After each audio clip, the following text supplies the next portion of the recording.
ऐका बरं, नीट ऐका, खूप छान वर्णन आहे हे.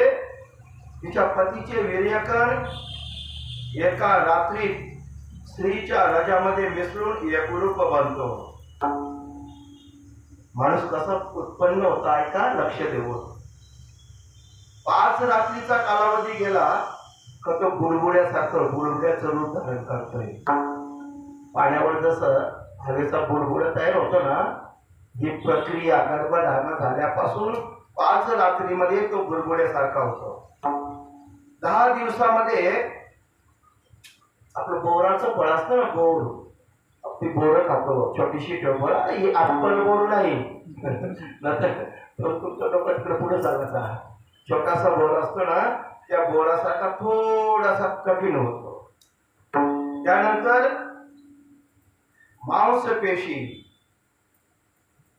किंवा जर अंडज असतील तर अंड्याच्या रूपामध्ये त्याचं रूपांतर होतं. तो मांसपेशीमध्ये आता रूपांतरित व्हायला लागते. पहिल्या सुरुवातीच्या 1 महिन्याच्या काळामध्ये त्याचं डोकं उत्पन्न होतं.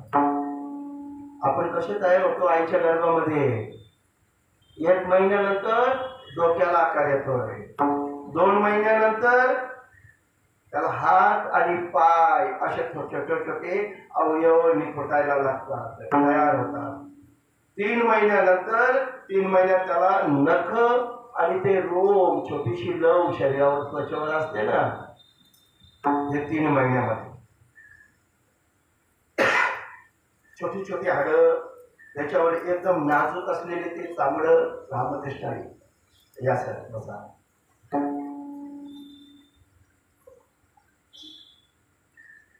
त्या नाजूक त्वचेवर छोटी छोटी छिद्र ती उत्पन्न होतं.